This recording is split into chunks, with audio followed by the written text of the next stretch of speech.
Bismillahirrahmanirrahim. Assalamualaikum warahmatullahi wabarakatuh. Alhamdulillahirrabbilalamin. Assalatu wassalamu ala asyrafil anbiya'i wal mursalin wa ala alihi wa sahbihi ajmain amma ba'du. Faqala Allah Ta'ala, ya ayyuhalladzina amanu kutiba alaikumus siyam kama kutiba alal ladzina min qablikum la'allakum tattaqun. Saudara-saudariku yang beriman kepada Allah, yang beriman kepada hari dan akhir, pada kesempatan kali ini saya akan membawakan tema ceramah mengenai hal-hal yang harus kita ketahui mengenai bulan Ramadan, seperti hadis doif ataupun sampai hadis maulu, yaitu hadis palsu. Maulu itu hadis palsu dan doif adalah hadis lemah. Kita akan mulai dulu dari hadis doif.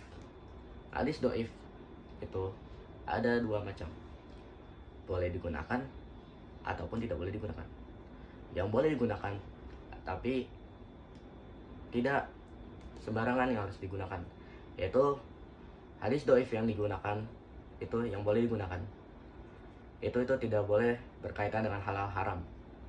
Contohnya pada doa berbuka puasa yang diriwayatkan oleh Sunan Abu Daud pada nomor hadis 2358. Allahumma lakasumtu wa ala rizqika aftartu bi rahmatika ya arhamar rahimin. Nah, segelintir pendapat mengatakan hadis itu sahih. Adapun tidak sedikit pula pendapat ulama ataupun pendapat ulama yang mengatakan bahwa hadis ini dhaif karena riwayatnya itu tidak tersambung kepada sahabat. Adapun doa yang sahih itu adalah doa berbuka puasa. Yang satunya lagi itu terdapat pada sama, cuman beda nomor satu doang, yaitu pada riwayat Sunan Abu Daud nomor hadis 2357 yang berbunyi zahabaz zamahu wa batallatil urqu sabatal ajru insyaallah. Nah, teman-teman, yang harus kita ketahui adalah jika kalau kita ingin menilai dari sisi hadis ini, misalnya contohnya kita ingin saya ingin menggunakan hadis yang sahih, yaitu kita bisa menggunakan hadis yang zahabaz zamahu dengan catatan tanpa untuk menghina orang yang memakai hadis Allahumma lakasumtu ini. Dan teman-teman, kalau misalnya kita memakai doa Allahumma lakasumtu ini tidak ada masalah, sama sekali tidak ada masalah, karena ini bisa kita jadikan fadailul a'mal, yaitu motivasi dalam amal, karena ini hanya doa, ini adalah doa. Oleh sebab itu kita bisa menggunakannya ini. Dan juga hadis mengenai, kita berpindah hadis lagi, hadis mengenai tidurnya orang puasa adalah ibadah, itu bahkan hadis ini adalah palsu, hadis maulu. Apa karenanya? Karena orang berpuasa itu adalah orang yang banyak beraktivitas, banyak beramal, dan tidak tidur.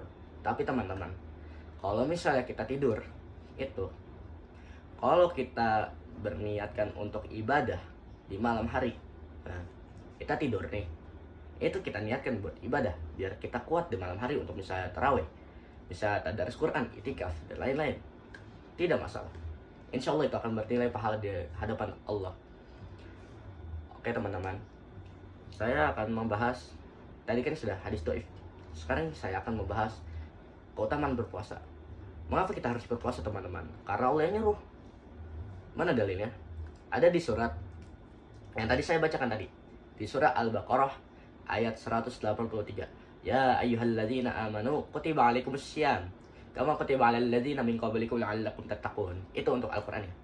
Untuk dalilnya, untuk dalil berupa hadis, itu ada di hadis riwayat Al-Bukhari pada hadis tentang puasa yang subtema Fadlis Saum, yaitu keutamaan berpuasa. Ini diriwayatkan oleh Abdullah bin Syakhr, atau yang biasa kita kenal adalah Abu Hurairah radhiyallahu an.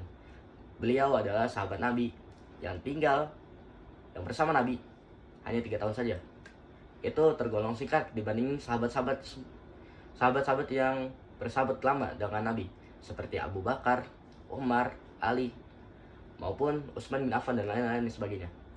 Dan walaupun Abu Hurairah radhiyallahu anhu ini beliau tinggal bersama Nabi hanya 3 tahun saja, tapi Masya Allah beliau meriwayatkan hadis banyak. Beliau meriwayatkan hadis lebih banyak daripada sahabat lain, termasuk Aisyah sendiri yang istrinya Nabi itu. Beliau meriwayatkan hadis lebih banyak dari Aisyah maksudnya. Oke, bismillahirrahmanirrahim, kita masuk ke hadisnya. Nabi sallallahu alaihi wasallam qala asyamu junnatun. Puasa itu jika dilaksanakan dengan sesuai perintah Allah dengan benar, itu akan membuahkan perisai dalam diri kita, perisai yang tidak terlihat. Bagaimana cara menumbuhkan perisai itu dalam diri kita? Lanjuti lagi hadisnya.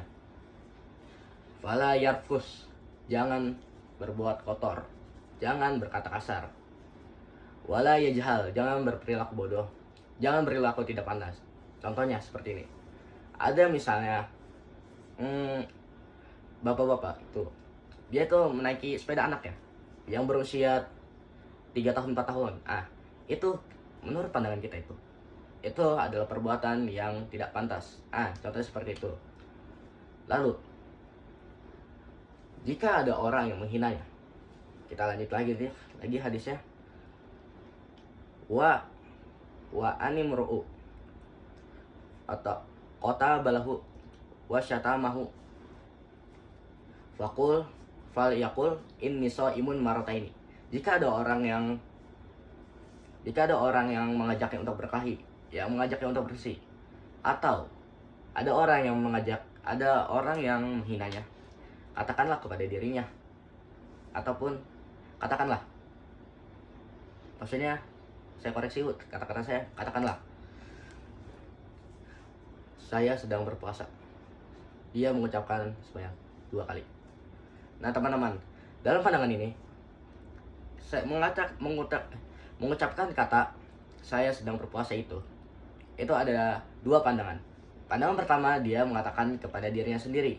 Jika ada orang yang menghinanya, orang yang mengajaknya berselisih kepadanya, orang yang mengajaknya untuk berkelahi, itu teman-teman, dia katakan kepada dirinya, saya sedang berpuasa. Dan juga pandangan kedua, dia mengatakan kepada orang lain yang menghinanya, yang mengajaknya berselisih, yang mengajaknya untuk berkelahi, bahwa ini adalah bulan Ramadan. Katakan seperti itu. Ini adalah bulan Ramadan, bulan penuh rahmat ampunan. Janganlah kamu menghina seperti ini, saya sedang berpuasa. Dan teman-teman, jika yang menghina ini dan mengajak kita berkelahi dan berselisih ini, itu mengatakan kita seperti ini, so suci kamu so alim, kamu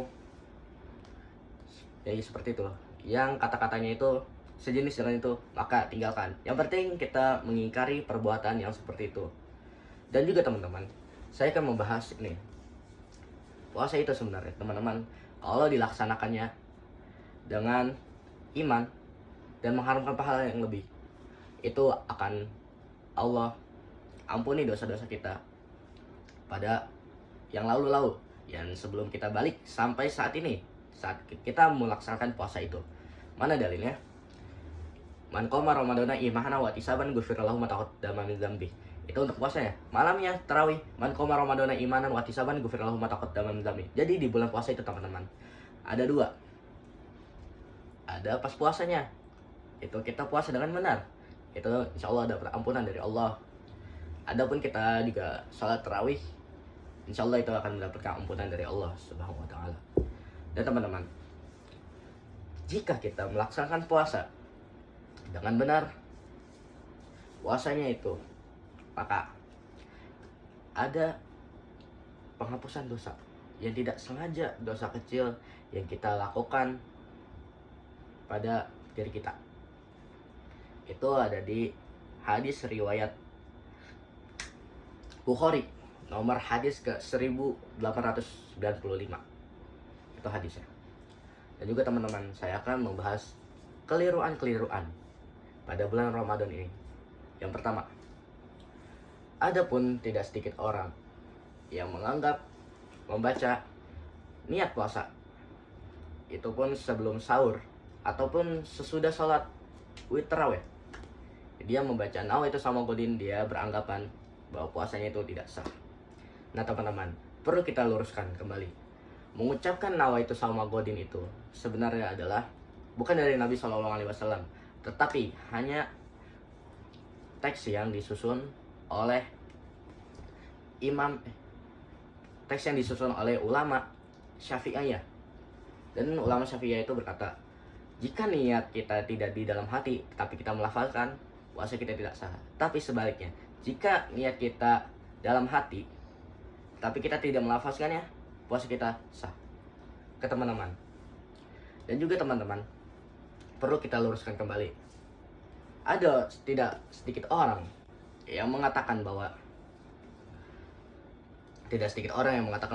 marah itu membatalkan puasa, padahal tidak ada dalil dalam situ. Justru ini teman-teman, puasa itu, kita sedang berpuasa lalu kita marah, itu hanya mengurangi kadar puasa. Tetapi tetap saja, walaupun puasa tidak batal, tetapi dalam hati kita, walaupun dalam hati kecil kita ingin puasa kita itu memiliki kesempurnaan, teman-teman. Oleh sebab itu, maka berpuasa, bertakwalah. Karena puasa ini teman-teman, Ramadan ini, Masya Allah, banyak ulama-ulama yang tidak sempat menjalankan Ramadan pada tahun ini. Mengapa kita harus mensia-siakan Ramadan ini? Apakah kita akan menjamin diri kita sendiri untuk menjalankan puasa Ramadan ini pada tahun yang akan datang, tahun depan? Maka gunakanlah Ramadan ini dengan sebaik-baiknya. Dan teman-teman, saya akan memberi satu hadis yang sangatlah Masya Allah, hadis yang agung, yaitu Nabi SAW mengijazahkan hadis ini, mengijazahkan doa ini kepada istrinya Aisyah radhiyallahu an ketika bulan Ramadan.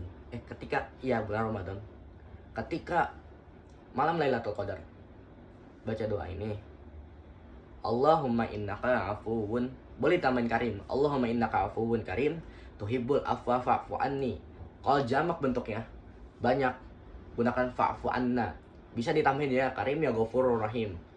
Itu adalah doa minta taubat pada malam Lailatul Qadar, dan doa itu insyaallah akan diijabah oleh Allah Subhanahu wa taala, penguasa langit dan bumi. Ya seperti itu teman-teman. Sepertinya sudah cukup untuk saat ini. Kalau ada kesalahan, mohon dimaafkan, karena juga saya adalah manusia yang penuh salah dan tidak selalu benar. Karena pada hakikatnya manusia itu, jika salah, dia bertaubat. Beda sama malaikat ataupun jin. Malaikat tidak pernah salah. Jin itu kalau salah tidak pernah bertaubat. Maka kita di antara keduanya itu. Maka oleh sebab itu, jika kita salah, mohon ampunlah kepada Allah. Allahumma innaka afuwun tuhibbul afwa. Nah, itu doa yang tadi saya sebutkan untuk malam Lailatul Qadar nanti. Jika itikaf boleh diamalkan. Oke. Allahumma taqabbal minna innaka antas samiul alim wa tub alaina innaka antat tawwabur rahim. Subhanakallahumma wa bihamdika asyhadu an la ilaha illa anta astaghfiruka wa atubu ilaik. Assalamualaikum warahmatullahi wabarakatuh.